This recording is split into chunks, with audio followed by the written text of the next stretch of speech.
Today I'm going to do a video about the Satsuki Azaleas.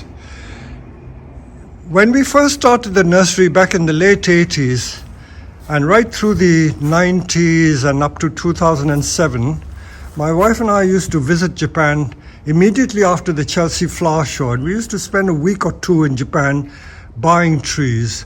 And we loved that time of the year because we usually ended up in the first week in June, and that is when all the Satsuki Azaleas used to be in bloom. And I'm going to just take you for a quick tour around our nursery to show you the Satsukis that are around. I can't remember the names of all of them. I remember back in the 90s, there used to be a Japanese book which we call the Satsuki Azalea. I may have shown it to you before. And that had about 2,000 varieties of Satsukis. Now there must be many more because they're always breeding new varieties. So the fascination of the Satsuki Azalea is that it's a beautiful flowering tree and they have beautiful trunk and the flowers are absolutely divine. Look at this, beautiful pink and the white all on the same tree. Many people think that these Satsuki flowers are grafted on, but no, it's bred into the genes. It's like the koi fish. You know, someone discovered that some of these azaleas had bicolor flowers, and then they started breeding from that, genetically breeding them, and interbreeding, you get all sorts of different varieties. So, although many people in the West like these multicolored Satsukis, they're not always the most prized. I don't know how they prize Satsukis. I don't claim to be an expert, but suffice it to say that I love the plants.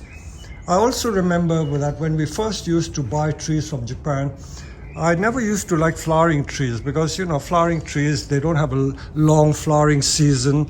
And when the flowers are finished, there's no interest. I used to love the maples and the junipers and the pines. But it was my wife, and I would just give you the credit to all women. Ladies are very perceptive. And she said, you're a fool because you may not like it, but there are a lot of other people who like Satsuki Azaleas, especially ladies. So she said, why don't you import some of these? And she was proved right. And Satsuki is one of the most popular bonsai that we sell on the nursery. So here we are. We grow some of these in the greenhouse because we try to propagate them and we prune them hard back to get new growth. So we do all sorts of things with the Satsukis. Now I've come to the other area where we keep most of our Satsukis, and you can have a glimpse of some of these trees. One or two of these trees are customers' trees that they brought back because they want me to prune it after flowering. So this tree here is badly in need of pruning because it's very wide and there's quite a lot of dead in there. So this one needs pruning. This I think is Kaho, one of the few trees that I do know the names of. The ones that have purple and white flowers, that is usually Kaho or Gyoten, I can't remember. I can't remember all the names of them. But this one, this tree, although the label says 80 years old, it is more than 80 years old. I imported this in 1986. And it's been with the customer since 1989. He's had it 33 years. So I would say this tree is pretty old. I would say much, much more than 80 years. So you look at it. I'm going to put my hand next to it.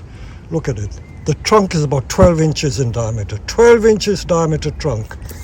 And he's had it for 34 years.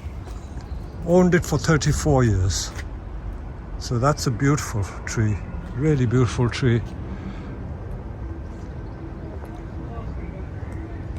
The first week in June is the flowering season. And why are Satsukis called Satsukis? Apparently, they're named Satsuki because that's the 5th month in the lunar calendar. The Chinese and Japanese have a lunar year or lunar calendar, and that is always 1 month behind our Gregorian calendar. So the Chinese and Japanese New Year's is usually end of January, early February, so they're 1 month behind. So when we are in June, the 6th month is really the 5th month. So Satsuki apparently refers to the 5th month of the lunar calendar. These are the small Satsukis. This is the first year we've imported in a long, long time. And you can see the name of this one. It's called Kankuo.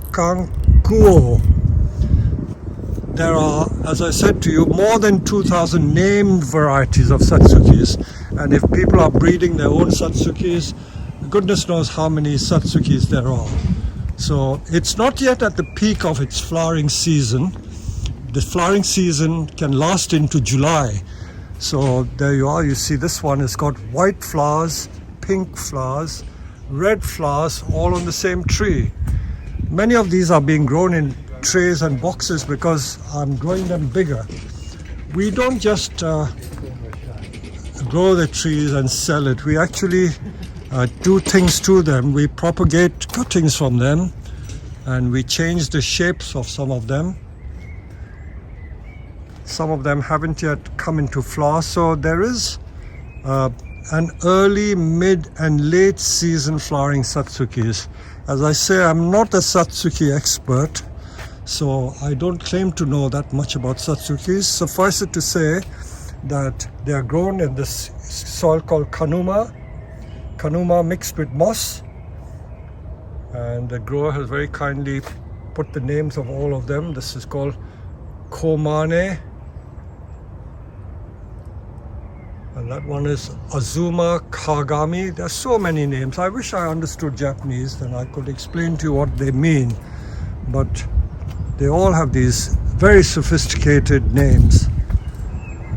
Now these ones haven't started flowering yet.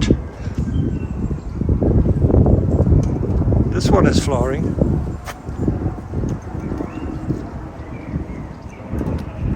So this one has got bicolored flowers, purple, white, and purple and white stripes. Look at the beautiful pad formation on these trees. Absolutely superb.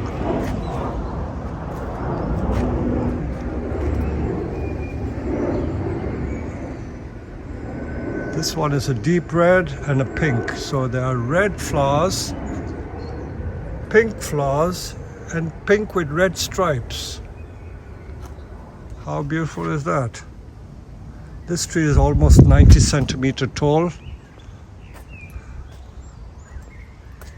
And of course the ones that have beautiful base and beautiful nibari,